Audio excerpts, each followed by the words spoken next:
Bonjour à toi et bienvenue dans l'arène des vendeurs légendaires, le podcast pour muscler ton mental dans ton activité commerciale. Je suis Marc Robert, fondateur d'Optimus Academy, accompagnement de la performance commerciale. On va aborder l'approche mentale de la vente pour développer les compétences nécessaires et pour prendre du plaisir dans cette activité. Comme dans le sport, ce sont tous les aspects psychologiques qu'il conviendra d'optimiser pour atteindre et maintenir l'état idéal de performance.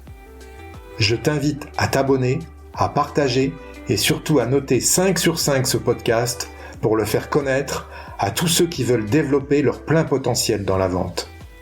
Tu peux aussi rejoindre la communauté Optimus Academy en t'inscrivant à la newsletter que tu recevras tous les jeudis dans ta boîte mail et où je te partagerai mes conseils pour faire de ton mental la forteresse de ta réussite commerciale. Si tu veux obtenir des résultats que tu n'as jamais eus, tu dois être prêt à faire des choses que tu n'as jamais faites. Tu es prêt ? Alors c'est parti.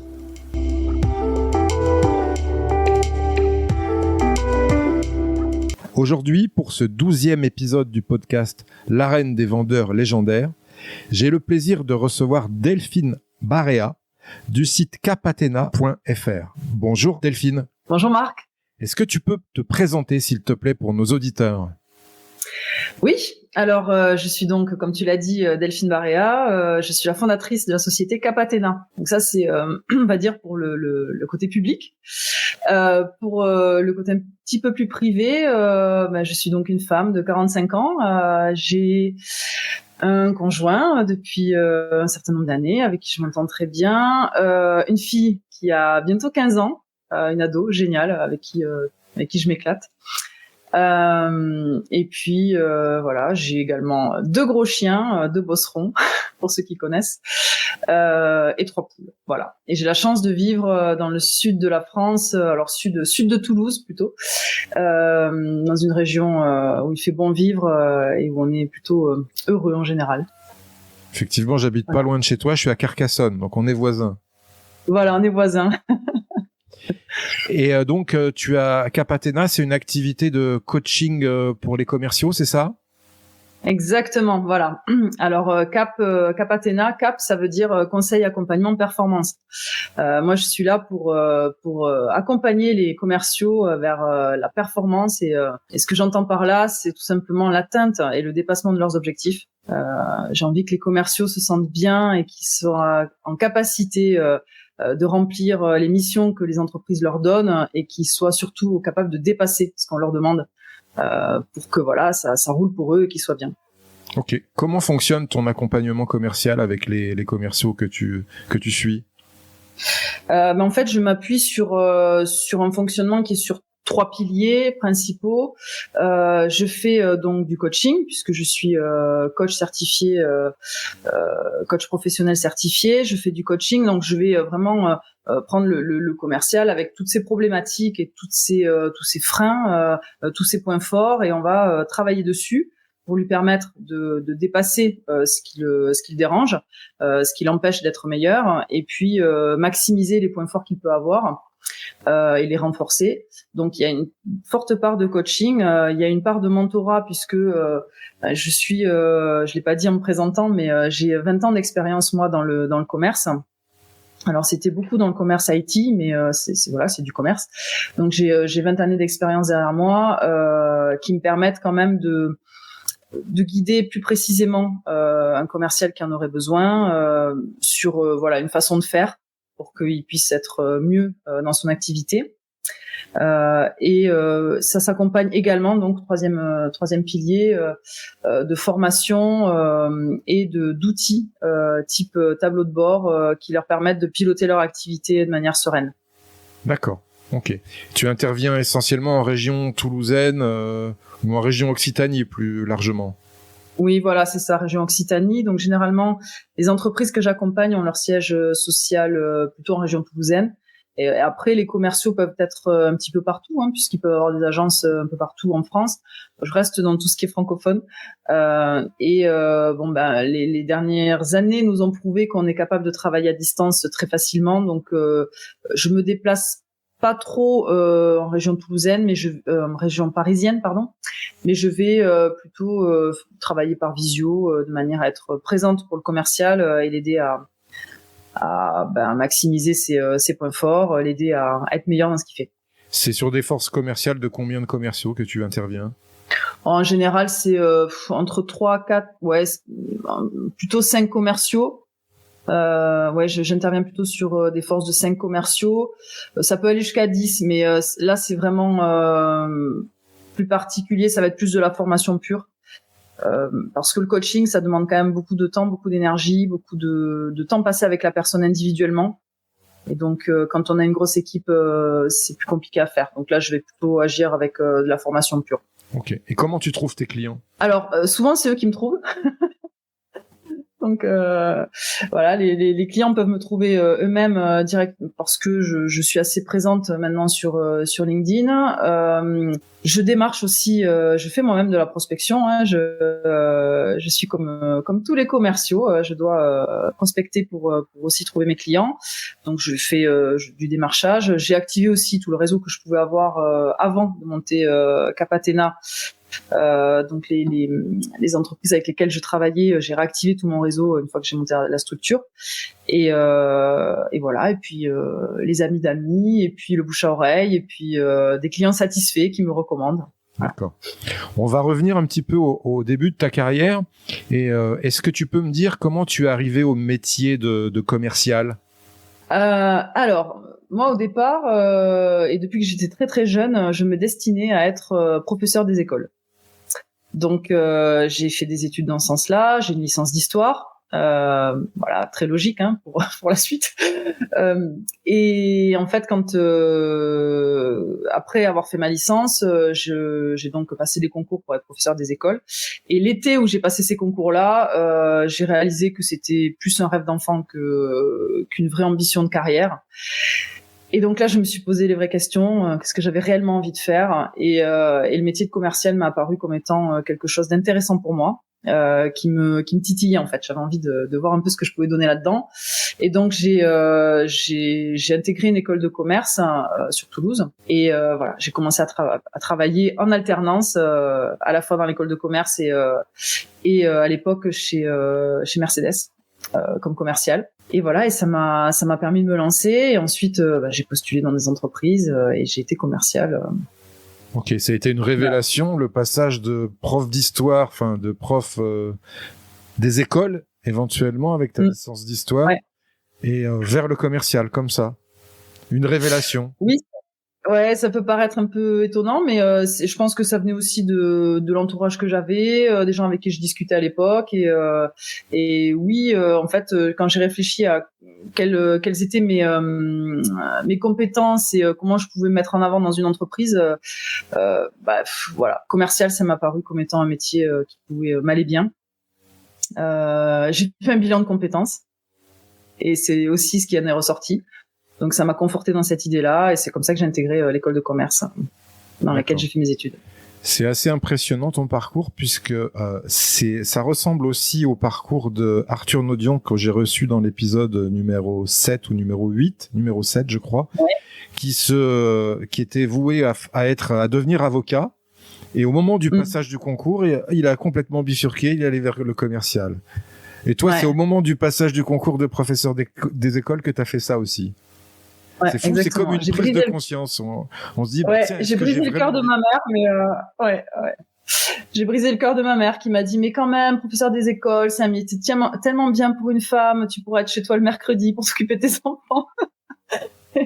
Mais non, c'était pas du tout ce que j'avais envie de faire, en fait. Ok. Et donc, tu as 20 ans d'expérience dans le commercial, et puis maintenant, c'est l'accompagnement et le partage, en fait, de tes acquis, j'imagine. Ouais, c'est ça en fait. Au bout de 20 ans, je me suis un petit peu essoufflée dans le métier. J'ai eu envie d'autres choses. Donc avant que le Covid sévisse en France, en 2019, j'ai décidé que je voulais arrêter et faire autre chose, vraiment autre chose. En fait, j'avais envie d'être plus dans un métier d'accompagnement, d'aide.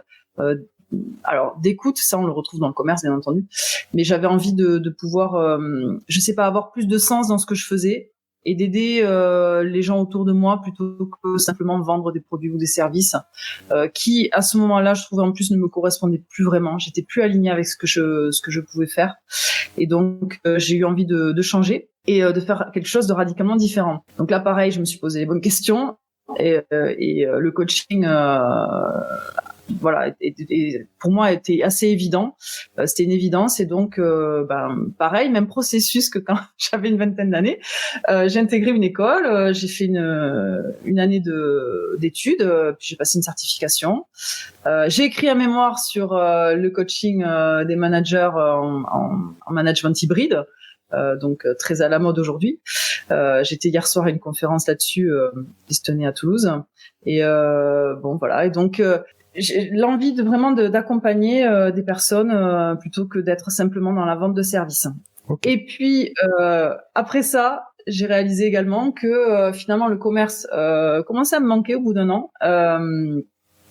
J'en fais pour moi, pour vendre mon entreprise et mes services, mais j'avais envie de m'adresser à des commerciaux. Et c'est comme ça que j'ai monté le bundle, on va dire, à la fois mes compétences en tant que coach et mes compétences commerce. Et j'ai réuni les deux pour être coach de commerciaux. Ça match. Ouais. Ok. Tu sais que ce podcast parle du mental dans la vente. Donc on va commencer dans le vif du sujet. Quelle est pour toi la qualité mentale principale d'un bon vendeur ? Un bon vendeur, c'est quelqu'un qui, à mon avis, est équilibré. Pourquoi ? Parce que pour pouvoir vendre, il faut être bien dans ses baskets. Il faut être bien dans ses baskets. Il faut avoir vraiment le mental. Tu sais, quand on dit quand tu as un bon mental, tu peux tout faire. C'est ça. Quand tu es un vendeur, il faut que tu puisses aller voir tes clients et que ils voient pas sur ton visage que la veille ça s'est mal passé pour toi à la maison ou que tu as eu des soucis ou quoi que ce soit ou que ça se passe pas bien dans l'entreprise. Ou il faut vraiment, quand tu vas voir un client, que tu veux être un bon vendeur, que la personne qui te reçoit, elle perçoive ton énergie, elle perçoive ton envie de travailler avec elle. Et pour moi, il faut être capable de faire abstraction, peut-être de ses difficultés personnelles ou d'un passage difficile, pour pouvoir être bon dans ce qu'on fait et donner envie à la personne en face de soi de travailler avec soi. Voilà. Ça me fait penser à une image, ce que tu dis direct, c'est amener du soleil dans la vie de ton prospect quelque part. Oui, exactement. Je pense que quand tu donnes envie aux gens, ils ont envie d'acheter en fait, tout simplement. Parce qu'un commercial, c'est quoi ? C'est quelqu'un qui vend un produit ou un service. Donc son but, c'est que les gens achètent. Et si tu leur donnes envie, ils vont acheter. Si tu y vas avec tous tes problèmes, moi je vois parfois des commerciaux qui arrivent en rendez-vous et qui vont dénigrer l'entreprise dans laquelle ils travaillent, ou qui vont dire ah non, n'achetez pas ce service-là en ce moment, on a des problèmes pour produire.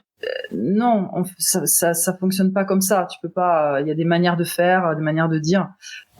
Pour ne pas tomber dans cet écueil-là, surtout pas. Donc je pense que l'équilibre, c'est vraiment quelque chose de très important, avoir une vie équilibrée, faire du sport, manger correctement, être dans une vie plutôt saine et active, pour que ça se reflète quand on va voir ses clients et qu'ils aient envie de travailler avec nous. C'est une approche holistique de la vente. Oui, exactement. J'adore. C'est ça. Ok.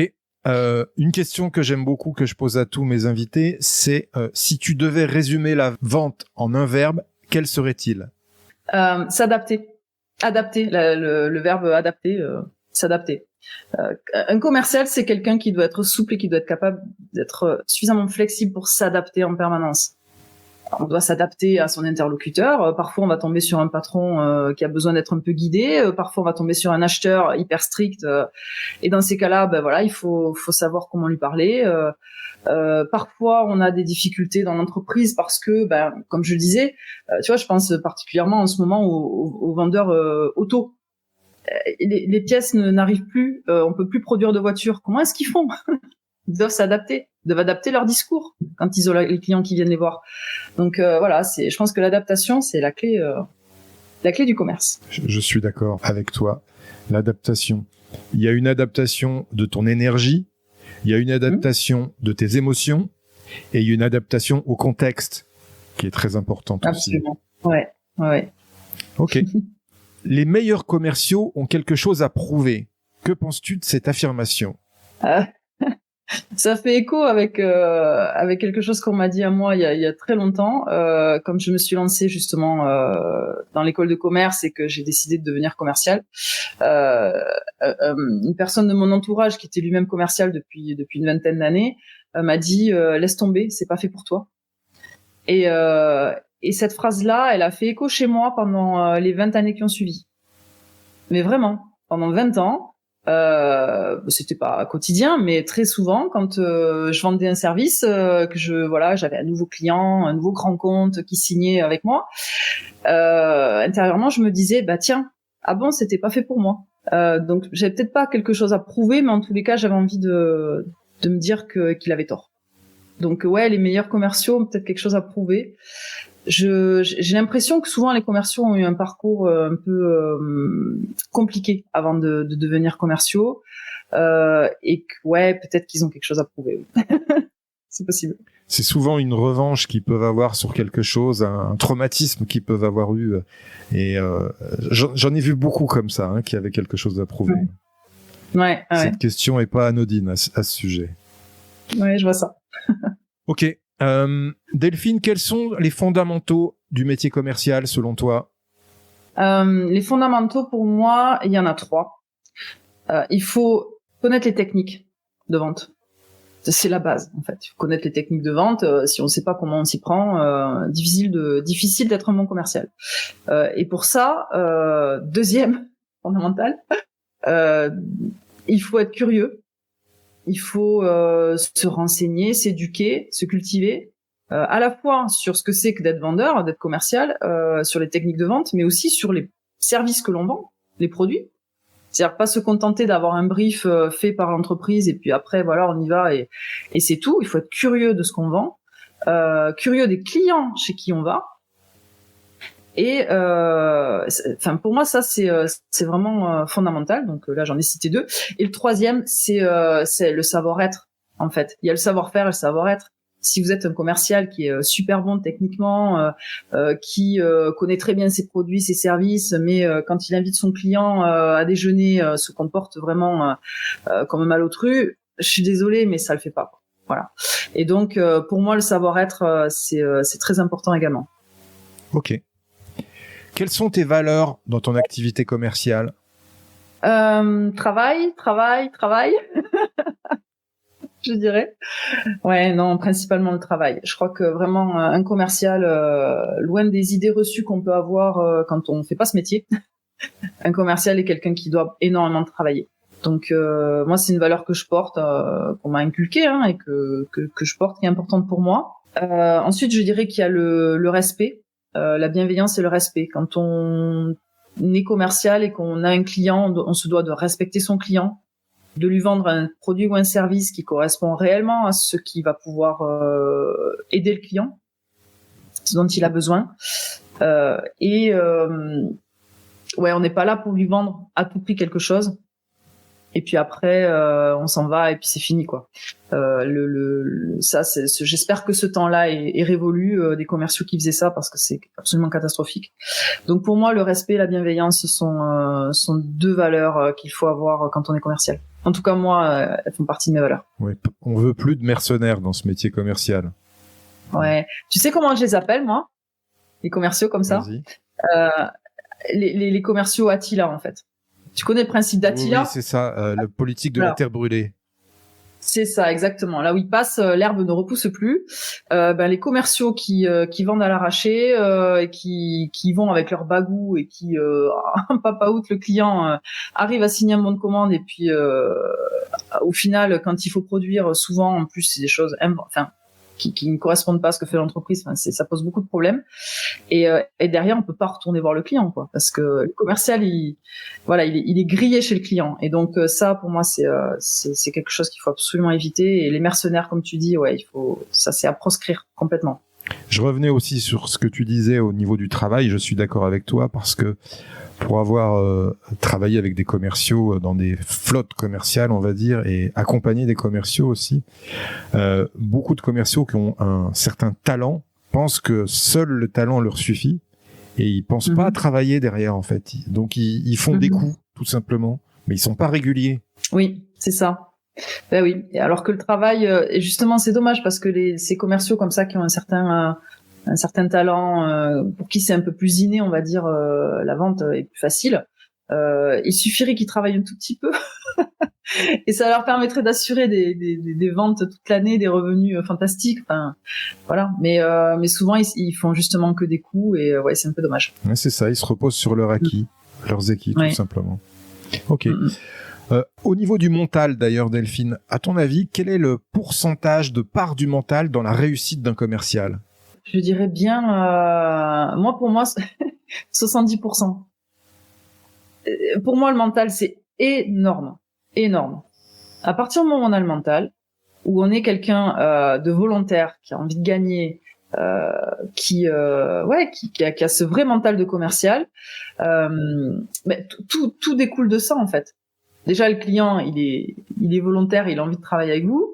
Vous allez être capable, en tant que commercial, de ce que je disais tout à l'heure, d'avoir cette curiosité, de vous renseigner, etc. Enfin, le mental fait tout. Si on n'a pas le mental, je crois qu'il vaut mieux rester chez soi. Ok. Et ça peut arriver. Moi, je suis tout à fait. Ça m'arrive de dire à certains commerciaux, si aujourd'hui t'es pas bien, reste chez toi. Reste chez toi, fais un truc qui te fait plaisir, requinque-toi, remets-toi, comme on dit dans le sud, mais remets-toi vraiment bien, et après tu vas aller vendre. Après tu passeras tes coups de fil. Mais là, pour l'instant, je sens que tu y es pas. Je suis d'accord, c'est ce que disait aussi Alain Mariadassou dans le podcast numéro 8. Voilà, faut rester chez soi. Si t'es pas dans un bon mood, ça sert à rien d'aller prospecter, de relancer, t'es pas bien. Attends. Ouais. Sinon, tu grilles des cartouches en plus. C'est ça. Tu grilles tes prospects, tu grilles tes cibles inutilement. C'est vrai. Et c'est même délétère parce que tu grilles tes prospects, tes cibles, et ton image, ton amour-propre en prend un coup. Donc, du coup, tu continues à descendre encore un petit peu plus bas, d'un point de vue mental, tu t'es encore moins bien. Et derrière, c'est une spirale infernale. Donc, briser la spirale, au contraire, prendre un grand souffle, rester un peu chez soi, ou aller voir des amis, ou je ne sais quoi, faire quelque chose qui te permet de se ressourcer, et derrière, on y retourne. Ça touche la notion de productivité du commercial. Un commercial, justement, il n'est pas productif non-stop tout le temps. Il a des phases d'extrême productivité et des phases où il est beaucoup plus bas, comme ça. C'est ça. Exactement. Et c'est ce qui me plaît moi aussi dans l'accompagnement que je fais, c'est que j'ai coutume de dire que le commercial est un être sensible, qui voilà, il peut être très très haut. Alors quand on signe des super deals, on se sent le maître du monde, et puis 2 jours plus tard, on va perdre une autre affaire, et là, pour une raison X ou Y, parfois qui est complètement indépendante du travail du commercial. Parce qu'il y a du lobbying qui peut être fait en interne, enfin il peut y avoir 1000 raisons, et là le commercial va descendre d'un coup, et puis alors après pour remonter la pente parfois ça peut être long, et c'est là que j'interviens. C'est sûr. Ok. Quelle est la discipline dans ton activité commerciale avec laquelle tu transiges jamais? Je dirais alors je sais pas si c'est une discipline, mais la rigueur, le fait d'être rigoureux. Non, alors quand tu dis discipline, oui, je vois ce que tu veux dire. Ce avec quoi je transige jamais, c'est d'être bien organisé. Il faut avoir une routine. Et c'est bête, mais il faut avoir une routine. Se dire que tel jour on prospecte, tel jour on relance. Et vraiment avoir alors peu importe les outils qu'on utilise, parce que là aujourd'hui on se fait farcir la tête de tous ces outils qui existent, qui sont développés, et on en trouve plein, voilà, mais peu importe l'outil, ça peut être un bloc-notes, un agenda, peu importe, mais en tous les cas il faut absolument être rigoureux dans ce qu'on fait et se réserver des slots de prospection, des slots de relance. Ça c'est hyper important. Et ce avec quoi je transige pas, c'est la prospection. Si on ne prospecte pas, on est mort. Un commercial qui ne prospecte pas n'est pas un commercial. Je suis désolée, ça n'existe pas. Et là-dessus, je suis même pas super fan de tous ces services de téléprospection externalisés. Alors voilà, chacun voit midi à sa porte, mais moi j'estime qu'un bon commercial, va prospecter ses clients et va voir ses prospects et va les voir, ou fait une visio, peu importe, mais en tous les cas, il fait déjà ce premier acte de vente qui est d'avoir ce rendez-vous, d'obtenir ce rendez-vous. Quand c'est externalisé, que c'est un tiers qui s'en occupe, je suis désolée, mais enfin la moitié de la vente, elle est déjà faite par quelqu'un d'autre qu'on connaît pas. On sait pas qu'est-ce qui a été dit, on sait pas ce qu'attend le client, on sait pas comment réellement ce rendez-vous a été obtenu. Donc pour moi, je trouve que c'est pas une bonne pratique. N'en déplaise aux entreprises qui vendent ces services-là, désolé, mais voilà. Pour moi, un bon commercial commence déjà par prendre son téléphone et appeler ses prospects. Je suis d'accord. C'est un message pour tous les commerciaux qui travaillent que sur des leads entrants. C'est pas une façon de faire. Il faut prospecter aussi. Ouais. Ok. Et c'est sûr, c'est pas le plus simple, mais bon, là aussi il y a des techniques, il y a tout un tas de choses pour se faciliter la vie. On va parler énergie dans la vente, puisque je reste persuadé, et tu l'as abordé aussi au début de l'entretien, qu'il faut avoir une haute énergie pour être un bon vendeur. Comment gères-tu ton énergie, justement, Delphine, toi, pour performer? Le sommeil. L'énergie, elle vient déjà d'une chose, c'est le repos et le sommeil. C'est complètement vital à l'être humain. Il faut dormir. Donc voilà, avoir 7 ou 8 heures, grand max de sommeil, c'est extrêmement important. Ça permet d'être en forme. Et ensuite, comme je l'ai dit au tout début, avoir une vie équilibrée permet quand même d'être plutôt dans l'énergie. Et ensuite, c'est toujours pareil. Il y a des. Moi, je vais me mettre quand j'ai des baisses d'énergie, je me mets de la musique. Je suis une grande fan de métal. J'adore le métal, donc je me mets des morceaux que j'écoute et qui me réénergisent. La musique, moi, m'apporte beaucoup à ce niveau-là. Et voilà. Après, ça peut être sortir, faire un peu de course à pied, faire du sport. Il y a énormément de choses pour s'énergiser. Chacun doit trouver ce qui lui convient. Mais je trouve quand même que la musique est assez universelle là-dessus. Voilà, on évite de se mettre des morceaux tristes. On se met des choses qui bougent et ça permet tout de suite de retrouver de l'énergie. Avant d'aller voir un client, ça peut être génial. Okay. Vous arrivez, vous êtes là, vous êtes débordé d'énergie. Bon, évidemment, si le client est un peu mollasson, on redescend un peu. On le brusque pas.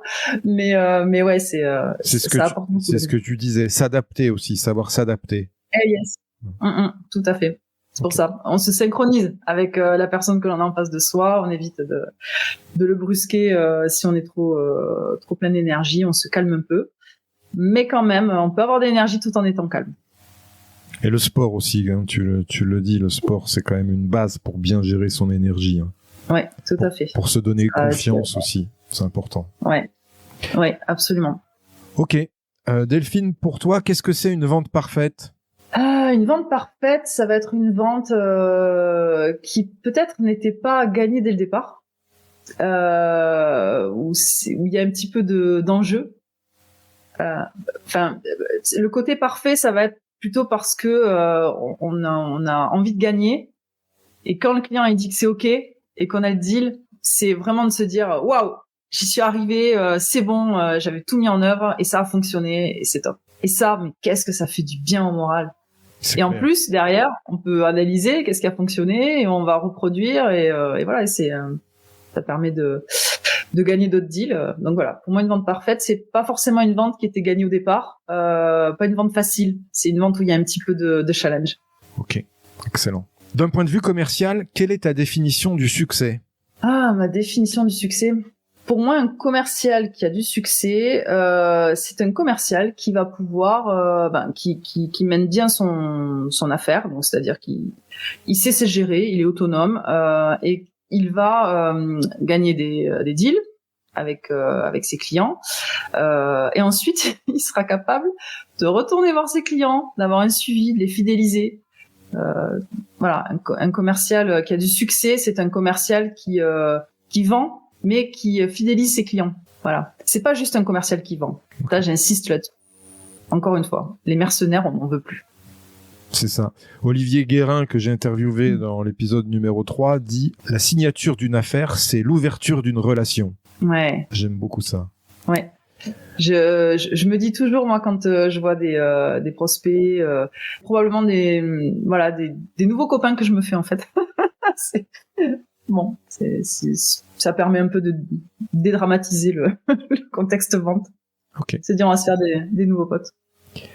Quelle est l'opportunité que tu as su saisir dans ton parcours commercial et qui a changé ta vie? Peut-être quand j'étais dans une entreprise après la fin de mes études, j'ai commencé à travailler comme commercial sur Toulouse dans une boîte dans laquelle je suis restée pendant un peu plus de 5 ans et un chasseur de tête un jour m'a appelé en me disant tiens, il y a une entreprise à tel endroit qui aimerait travailler avec vous. Alors je me disais pourquoi moi? Parce que vous avez le profil qui va bien, tout ça, ok. Et j'ai rencontré le patron de cette entreprise et ça a matché. C'était pas évident parce que moi ça me demandait beaucoup d'efforts d'un point de vue déplacement. Enfin c'était un peu compliqué au départ. C'était une petite entreprise alors que j'étais dans un grand groupe européen et là d'un coup j'allais intégrer une entreprise où j'étais la 11e personne à rentrer dans la boîte, la première commerciale parce qu'avant il n'y en avait pas et donc ouais c'était une prise de risque, mais d'ailleurs mon entourage me disait t'es folle, il faut pas faire ça, et en fait je l'ai bien senti et j'ai eu raison de m'écouter parce que j'ai passé les 11 années qui ont suivi dans cette entreprise, je me suis éclatée et ça a changé complètement c'était la rencontre aussi avec ce dirigeant avec qui j'ai travaillé, qui avait quand même une vraie stratégie, une vraie façon de voir les choses et qui travaillait beaucoup dans l'excellence et cette personne m'a permis de m'élever en fait. Voilà. Donc finalement la prise de risque que j'ai faite de changer de boîte et d'aller dans cette entreprise qui était petite au départ, ça a été une très bonne chose et ça a été un tournant pour moi. Et si j'avais continué dans ce que je faisais, je serais pas du tout en train de faire ce que je fais aujourd'hui, je serais une toute autre personne. Il m'a vraiment voilà, ce tournant m'a permis complètement de m'élever dans ma pratique, de devenir la personne que je suis aujourd'hui. Voilà, okay. C'est tout simple.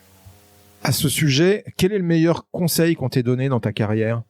Je vais revenir à ce que je disais au début. Le travail paye toujours. Voilà. Alors ça, c'est un conseil de ma mère.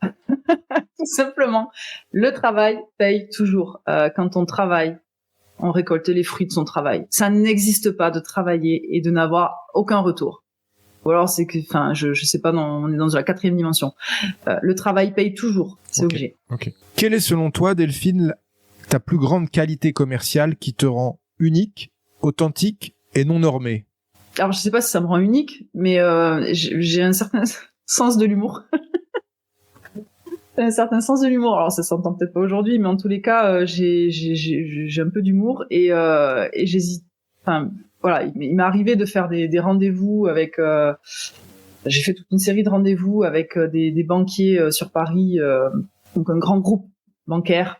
À qui il fallait vendre des services à plusieurs millions d'euros et qui me recevait, mon équipe et moi-même, avec ce côté pas fun du tout du banquier et le fait d'arriver avec mon petit côté moi je viens de Toulouse et je me prends pas la tête. Ok, on est en train de parler de deals énormes, c'est vrai, mais c'est pas pour autant qu'on n'est pas des êtres humains et qu'on n'a pas le droit d'apprécier de se voir. En fait, j'ai réussi à les faire se détendre et ça a facilité pas mal les choses derrière. Donc voilà, mon humour, c'est okay. Généralement une qualité qu'on me reconnaît. Ça me va bien comme qualité, c'est ce que j'ai développé et dont je parle aussi j'ai écrit un livre qui s'appelle 24 clés mentales pour devenir un vendeur légendaire. Et il y a tout un passage, un chapitre qui est lié à l'humour. Je suis d'accord avec toi, l'humour, c'est une qualité principale d'un bon commercial.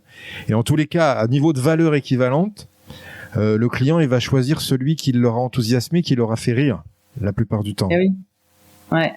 Okay. On revient à l'histoire de donner envie. Quand si vous y allez et que vous êtes triste comme une porte de prison, qu'est-ce que vous voulez que les gens ils aient envie de travailler avec vous? C'est sûr. Ok. Je pense que tout le monde a besoin d'un mentor dans la vie pour réussir. Quel est ton avis sur le sujet? S'il est positif, quel est ton mentor ou quels ont été tes mentors? Alors oui, un mentor, ça me paraît être très important.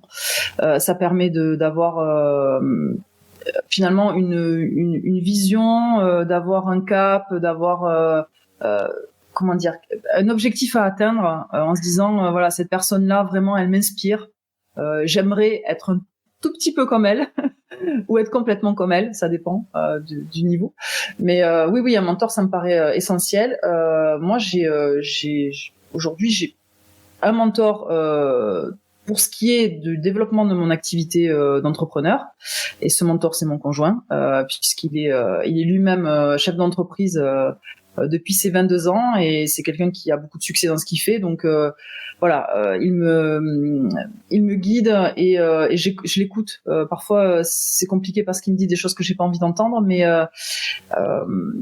c'est quelqu'un qui me permet vraiment complètement de tracer mon chemin avec mon entreprise et d'être performant dans ce que je fais. Donc c'est mon premier mentor. Après j'en ai un autre, mais celui-là il est assez, je dirais peut-être commun pour les commerciaux. Nicolas Caron. Je ne peux pas discuter avec toi aujourd'hui, Marc, sans évoquer Nicolas Caron, qui pour moi est vraiment un mentor. Enfin, il faut lire ses livres, il faut appliquer ce qu'il dit parce que je trouve qu'il a tout compris. Voilà. Je suis d'accord, j'aime beaucoup Nicolas Caron. Forcément, on a lu tous les deux Lève-toi et vends et Lève-toi et prospecte. Ouais.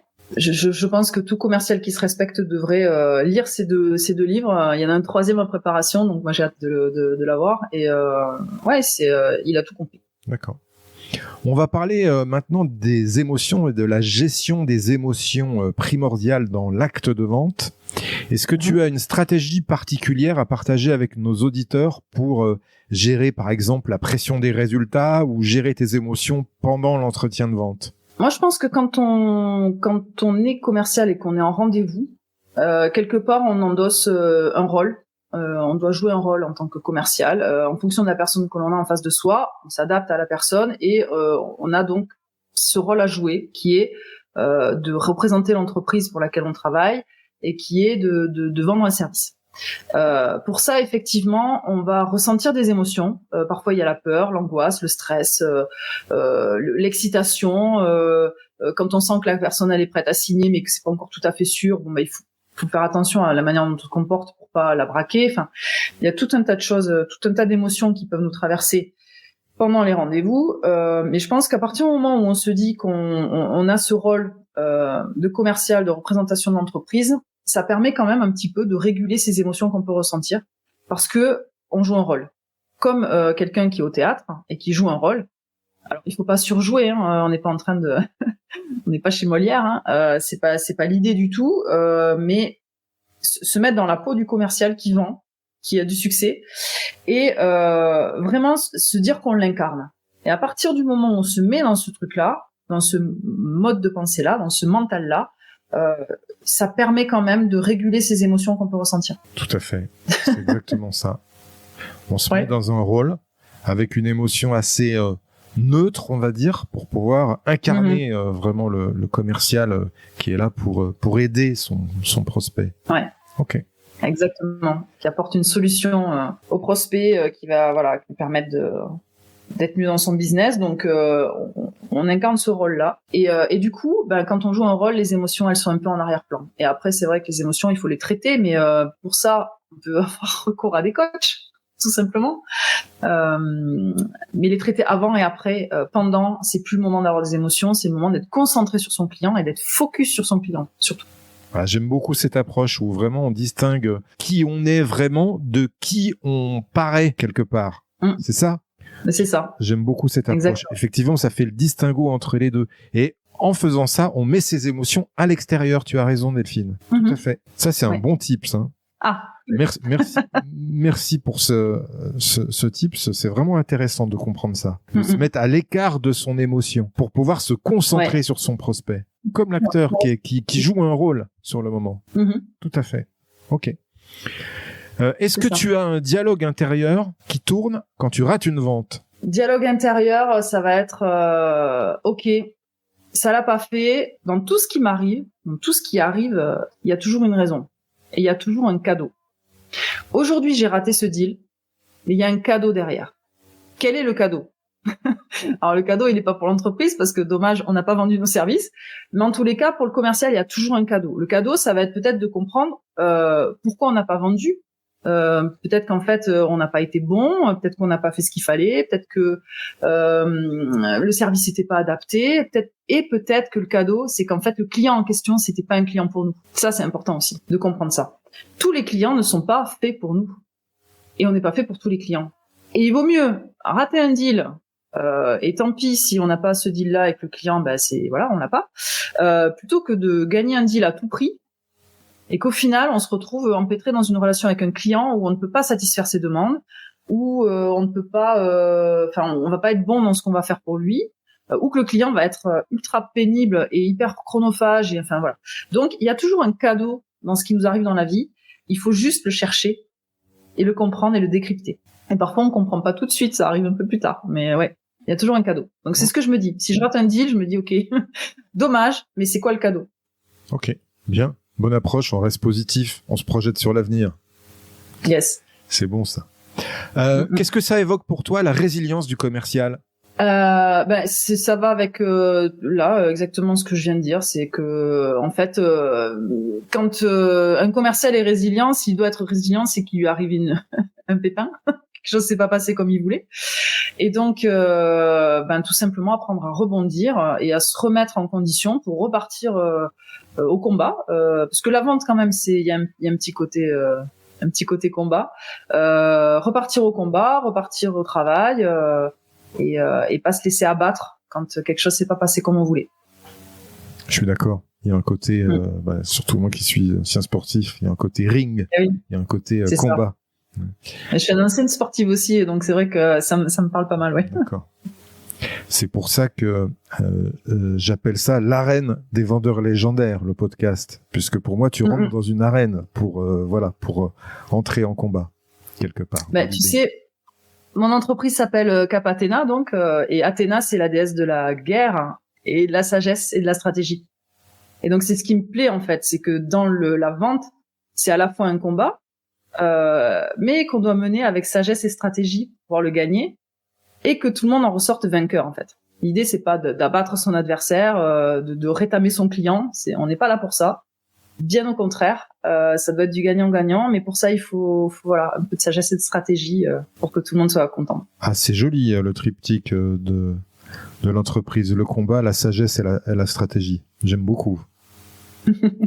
Excellent. Je savais que ça te plairait. Ok. On dit que ton niveau de réussite correspond à la compétence qui te freine. Quelle est, selon toi, la compétence mentale qui peut te limiter dans ta progression? Là, tu me poses une colle. La compétence mentale qui peut me limiter dans ma progression. Peut-être, c'est pas une compétence mentale, c'est plus comment arriver à faire tout ce que j'ai envie de faire. J'ai tellement de choses que j'ai envie de faire dans mes journées que je sais plus comment tout faire rentrer dans une journée. Mais ça, c'est une boulimie d'apprentissage, de travail, et voilà. Donc ça, peut-être mais c'est pas un frein. Okay. Là, je suis un peu. C'est une question particulière, j'avoue, mais j'aime bien la poser celle-ci. Elle surprend toujours. Ouais. Ok. Ouais. Quelle est ta punchline, Delphine, de vendeuse légendaire? C'est pas de la chance, c'est du talent. Tu sais, les gens qui disent ah mais t'as trop de chance, ce client il est vachement bien et tout, t'as réussi à signer avec ce client. Je dis non. Alors ça peut paraître prétentieux quand on dit c'est pas de la chance, c'est du talent, mais tout simplement ça veut dire quoi? Que c'est du boulot. C'est du boulot, c'est la somme de tout ce que j'ai fait avant qui fait qu'aujourd'hui je réussis ça. Donc voilà, c'est pas de la chance. La chance pour moi n'existe pas. On se la provoque. Je suis entièrement d'accord. Je partage tout à fait cet avis. La chance, on se la provoque. Ouais. C'est Louis Pasteur qui disait la chance sourit aux esprits bien préparés. Eh oui. C'est tout à fait ça. Ok. Ouais. Bah écoute, je te remercie. On arrive à la fin de cet entretien, Delphine, mais c'est pas tout à fait fini. Tu le sais, j'aime toujours finir par le top 5 petites questions rapides, où l'idée c'est de répondre du tac au tac, sans trop réfléchir. Est-ce que tu es prête? Allez, ok. Une citation qui t'inspire et qui peut inspirer les futurs vendeurs légendaires. La chance, c'est bien souvent un hasard qui se provoque. Confucius. Un livre ou un média à suivre pour devenir un vendeur légendaire. Lève-toi et vends, de Nicolas Caron, évidemment. Un conseil pour rester au top de sa légende commerciale. Fais-le, personne ne le fera à ta place. Une question à poser à son client et qui gagne à tous les coups. On y va? Enfin, c'est bon, vous êtes prêts à signer? Parce que si on pose pas la question, On signera jamais. Les vendeurs oublient de demander. On sent le côté ancienne sportive hein, là-dessus, sur ce type de questions. Je l'aime bien, celle-ci. Alors, qu'est-ce qu'on fait? On y va? Ouais, c'est bon. Ok. Une croyance limitante que tu as su briser? Le fait de pas avoir fait une grande école de commerce. Ça m'a longtemps embêté. J'avais l'impression d'être moins légitime que d'autres. Et en réalité, j'ai dépassé ça en comprenant que déjà dans les écoles de commerce, on n'apprend pas forcément à être un bon commercial. On apprend beaucoup de choses, mais pas ça. Mais pour moi, une école de commerce, c'était une école voilà, où on apprenait le métier. Et en fait, pas du tout. Donc voilà, j'ai dépassé cette croyance-là. Ok. Je suis bien contente.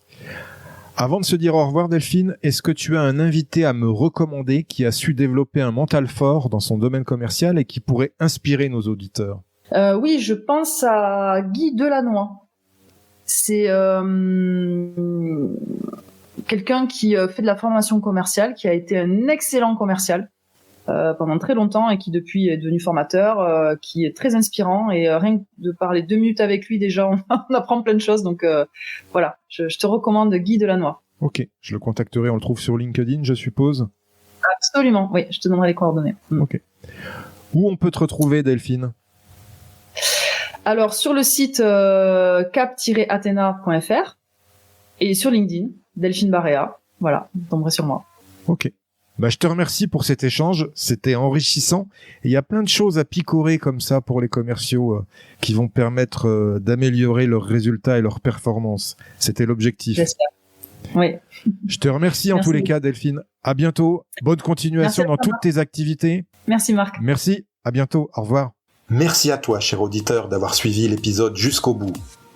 J'espère qu'il t'a plu, que tu as appris des choses et surtout que tu vas pouvoir les implémenter dans ton activité pour améliorer tes résultats.